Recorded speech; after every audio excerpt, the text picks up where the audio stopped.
Okay, let's go to the next verse. This is a rather long verse, but it is split between two sentences, so we will look at the first sentence at first. Okay, so die Erde aber war wüst und öde. Finster war es über den Wassern. So we have one sentence separated in two parts, separated by a comma. Die Erde aber war wüst und öde, and finster war es über den Wassern. Both of these parts are so-called Hauptsätze or main sentences. Hauptsatz simply means they can stand on their own, but in this case they are crunched together in one sentence. Okay, let's go through the vocabulary. Aber, which means but or however, war means was. Wüst and öde can both be translated with desolate, but I think in this case wüst rather means chaotic or waste, while öde means barren or empty. Or you can look at the English Standard Version translation. They say the earth was without form and void. So they translated wüst with without form, and they translated öde with void. Okay, finster means dark, but it can also mean sinister, but I think in this case it's rather dark. Es is it. Über means above, by, across, or via, but I think in this case it's really over or on top of maybe. So the last word, Wasser, means water. However, in this case it's Wassern, which is like the old way to say plural of water.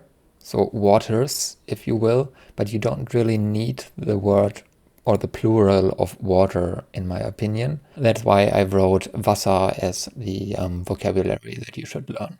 Nowadays you would say Wässer if you wanted to say plural of water.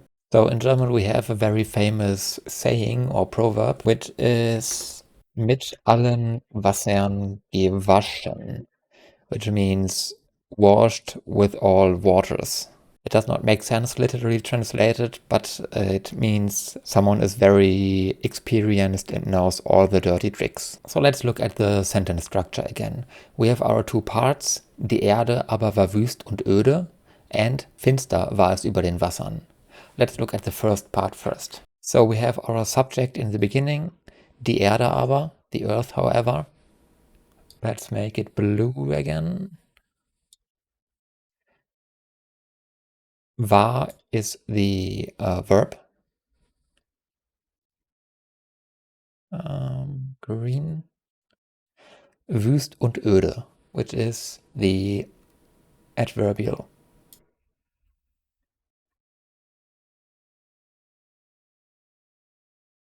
And now the second part. Finster war es über den Wassern. So finster in this case is the predicative, which describes the subject. So we make it, let's say, purple. War is again a verb. Es is the subject. I think blue. And above the water, über den Wassern, we make that orange because it's an adverbial. So we have the whole sentence, die Erde aber war wüst und öde. Finster war es über den Wassern. The earth, however, was chaotic and barren. Dark was it above the waters. Or in correct English you would say, the earth, however, was chaotic and barren, and it was dark above the waters.